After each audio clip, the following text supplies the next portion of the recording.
With चित्रों के माध्यम से मैं समझा चुका हूँ। इसमें क्या हुआ कि वीडियो खराब हो गया। वीडियो खराब होने के पश्चात उसका स्टोरेज फुल हो गया और इस चक्कर में हम इसको प्रॉपर बना नहीं पाए। फिर दोबारा से करते हैं। तो पृथ्वी के परिमंडल में हमने अभी पृथ्वी के परिमंडल के अंतर्गत कौन कौन से मंडल आते हैं? वायुमंडल आते हैं बच्चों। वायुमंडल आता है जलमंडल, स्थल मंडल और जैव मंडल। वायुमंडल में क्या है कि वायुमंडल जहाँ तक वायु पाई जाती है पृथ्वी के चारों ओर, उसको वायुमंडल कहा जाता है, अर्थात वायु का आवरण कहा जाता है। बच्चों, वायु लगभग पृथ्वी के 2000 किलोमीटर की ऊंचाई तक वायुमंडल पाया जाता है। वायुमंडल में भी जो सबसे ज़्यादा गैस पाई जाती है वो नाइट्रोजन पाई जाती है 78%। उसके बाद ऑक्सीजन पाई जाती है 21%। उसके बाद 0.03% पाई जाती है अक्रिय गैसें और 0.3% पाई जाती है कार्बन डाइऑक्साइड। तो अक्रिय गैसों में आपकी नियॉन, हीलियम, आर्गन और ज़ेनॉन और कार्बन डाइऑक्साइड आपकी अलग गैस होती है, वो पाई जाती है। इसके अलावा बच्चों नाइट्रोजन जैसे 78% पाई जाती है। तो इसकी महत्वपूर्ण भूमिका क्या होती है? ये पेड़ पौधों के शीतलक के रूप में कार्य करती है। पेड़ पौधों में स्थिरीकरण का कार्य करती है, पेड़ पौधों में ऊर्जा प्रदान करती है, जड़ों के स्थिरीकरण में कार्य करती है। इसके अलावा प्रोटीन की जितनी भी फसलें होती हैं जैसे दाल है, मूंग है, उड़द है, चना है, इन सभी में स्थिरीकरण का कार्य नाइट्रोजन करती है। इसके अलावा शीतलक के रूप में भी हम नाइट्रोजन का यूज करते हैं और विभिन्न जो उत्पाद बनाए जाते हैं उसमें भी नाइट्रोजन का यूज करते हैं। कुल मिलाकर नाइट्रोजन की वायुमंडल में 78% हिस्सेदारी है। उसके बाद बच्चों 21% ऑक्सीजन पाई जाती है, अर्थात O2 गैस पाई जाती है। ऑक्सीजन का मुख्य कार्य श्वास क्रिया से संबंधित होता है और इसीलिए ऑक्सीजन को प्राणदायी गैस के नाम से जाना जाता है। बच्चों, ऑक्सीजन गैस ज्वलनशील नहीं होती है लेकिन जलने में सहायक होती है, अर्थात ज्वलनशील की क्रिया में सहायक होती है। ऑक्सीजन गैस सभी जीव जंतु ऑक्सीजन को ग्रहण करते हैं तथा सभी वनस्पतियां, पेड़ पौधे ऑक्सीजन को छोड़ते हैं। दूसरे शब्दों में कार्बन डाइऑक्साइड को पेड़ पौधे ग्रहण करते हैं और ऑक्सीजन को लेते हैं, जबकि जीव जंतु सभी ऑक्सीजन को ग्रहण करते हैं, कार्बन डाइऑक्साइड को छोड़ते हैं। इसके अलावा मैंने पढ़ाया कि वायुमंडल में ऊपर जाने पर तापमान गिरता है 165 मीटर। जैसे जैसे हम ऊपर जाएंगे 1 डिग्री सेल्सियस तापमान गिरता चला जाएगा। तो वायुमंडल में भी वायुमंडल भी कई भागों में बटा हुआ है बच्चों। उस वायुमंडलीय भागों में अगर बात करें तो नीचे का जो मंडल है उसको क्षोभ मंडल के नाम से जाना जाता है। ये लगभग पृथ्वी से 18 किलोमीटर की ऊंचाई तक पाया जाता है। इसकी ऊपरी परत को ट्रोपोस्फियर के नाम से जाना जाता है। क्षोभ मंडल की ये विशेषता है कि बच्चों सभी मौसम से संबंधित जितनी भी घटनाएं या प्रघटनाएं हैं वो सभी क्षोभ मंडल के अंतर्गत आती हैं। जैसे बरसात है, ओला है, बिजली का कड़कना है, बादल का बनना है, धूप, गर्मी, छांव, ये सभी क्षोभ मंडल के अंतर्गत आते हैं। इसके बाद बच्चों समताप मंडल आता है। समताप मंडल की ऊपरी परत को स्ट्रेटोस्फीयर के नाम से जाना जाता है। समताप मंडल एक ऐसा मंडल है जिसमें ओजोन परत पाई जाती है, अर्थात कह सकते हैं ओजोन परत कहाँ पाई जाती है? समताप मंडल में पाई जाती है। इसके अलावा इसमें मौसम साफ सुथरा रहता है। इसके अलावा तीसरे नंबर पर आयन मंडल आता है। इसमें रेडियो तरंगें पाई जाती हैं। रेडियो पृथ्वी से परावर्तित होने वाली रेडियो तरंगों के लिए आयन मंडल जाना जाता है।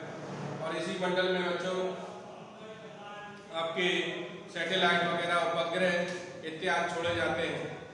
इसकी ऊंचाई लगभग 90 किलोमीटर से 550 किलोमीटर तक होती है। समताप मंडल की ऊंचाई 18 से लगभग 62 या 65 किलोमीटर तक होती है। समताप क्षोभ मंडल हो गया, समताप मंडल हो गया। उसके बाद आयन मंडल रेडियो तरंगों के लिए जाना जाता है। इसमें सैटेलाइट, उपग्रह, विभिन्न प्रकार के छोटे छोटे अंतरिक्षी जो सैटेलाइट होते हैं उसको छोड़ा जाता है। और इसके बाद है बहिर्मंडल। बहिर्मंडल की ऊंचाई लगभग 1000 किलोमीटर तक होती है बच्चों। तो बहिर्मंडल में जो ज़्यादातर हल्की गैसें होती हैं ये सब ये विभिन्न प्रकार की गैसें वायुमंडल के अंतर्गत पाई जाती हैं। तो ये हमने वायुमंडल के बारे में बताया। जलमंडल की अगर चर्चा करें, जलमंडल पृथ्वी पर देखा जाए तो 71% भाग पर 2/3 हिस्से पर समुद्र पाया जाता है, तो 2/3 हिस्से पर जल पाया जाता है। और पृथ्वी पर पूरे जल की अगर बात करें तो जल का 97% हिस्सा या 97% जो जल होता है, वाटर होता है, वो पीने के योग्य नहीं होता है, अशुद्ध होता है, अशुद्धियाँ पाई जाती हैं, अर्थात खारा होता है। अब बचा 3% में अगर 2% देखा जाए तो हिम के रूप में अर्थात बर्फ के रूप में जमा हुआ रहता है। केवल 1% जल होता है जिसको हम पीने के लिए यूज कर सकते हैं, अर्थात शुद्धता के रूप में हम उसे प्राप्त कर सकते हैं। 1% जल किस प्रकार से काम करता है, ये वर्षण के रूप में प्राप्त होता है। नदियों से, झरनों से, तालाबों से, समुद्र से जल वाष्प बन के बादल के रूप में आता है। बादल संघनित होते हैं, संघनित होने के पश्चात जब वायु ठंडी वायु के साथ टकराते हैं तो ये जो बर्फ के बादल होते हैं, जलवाष्प की जो जलवाष्प होती है जो बादल के रूप में जमा हो जाती है, वो वर्षण हो जाता है, अर्थात छोटी छोटी बूंदों में गिर जाता है, ओलों के रूप में गिर जाता है और छोटे छोटे हिमखंडों के रूप में भी गिर जाता है। इस प्रकार से ये जल का संचरण लगातार चलता रहता है और ये मनुष्य को पीने के लिए जल प्राप्त होता रहता है। इसीलिए कहा जाता है कि हमारे पास पृथ्वी पर जो जल पीने योग्य है वो केवल 1% है, तो आने वाले समय में जल की बहुत किल्लत होने वाली है, इसलिए जल ही जीवन माना जाता है। स्थल मंडल की बच्चों बात करें तो स्थल मंडल में हम देखते हैं, स्थल मंडल में विभिन्न प्रकार की प्लेटें होती हैं। प्लेटों के निर्माण जैसे धरातली प्लेट होती है, पठारी प्लेट होती है, गोंडवाना प्लेट है, ठीक है। कोई प्लेट कमजोर होती है, समुद्री तल होता है, मैदानी भाग होता है, पठार होते हैं, पर्वत होते हैं, पहाड़ होते हैं।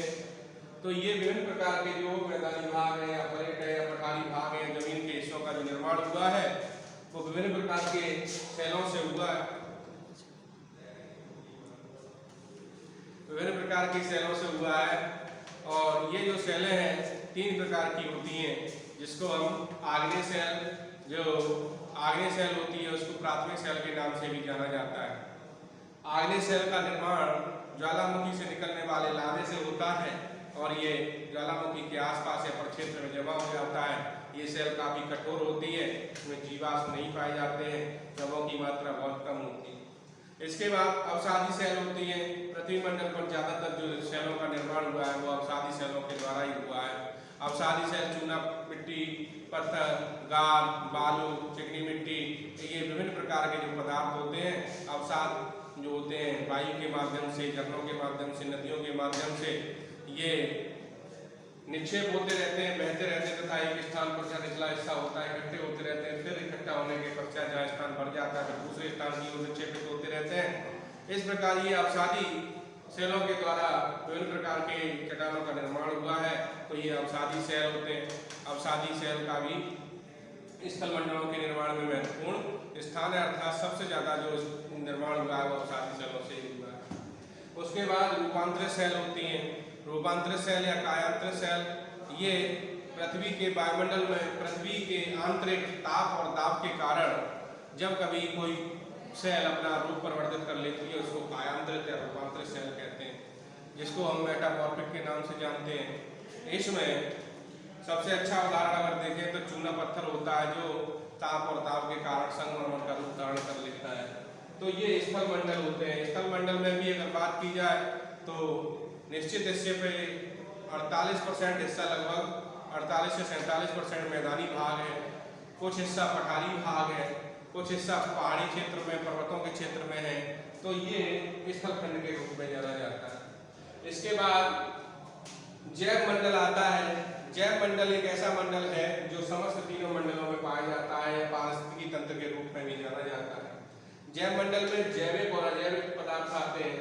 जैविक पदार्थ वे पदार्थ होते हैं जिनमें जैसे जैविक पदार्थ में आपके विभिन्न बैक्टीरिया होते हैं, कीटाणु होते हैं, वायरस होते हैं या छोटे मोटे पदार्थ उनके माध्यम से ये क्रिया करके, जैसे कुछ अजैविक पदार्थ होते हैं।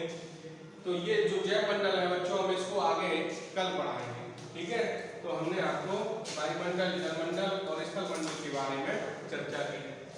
ये बच्चों हम चित्र के माध्यम से पहले बता चुके थे, लेकिन इसमें क्या हुआ कि वीडियो खराब हो गया, तो हम अभी चित्र नहीं बना पा रहे हैं, हमारे पास पर्याप्त इस समय संसाधन नहीं है और थोड़ा सा कैमरा भी काम नहीं कर रहा है। तो इसमें अगर बच्चों कोई बात हो कहीं तो आप हमसे फोन करके भी पूछ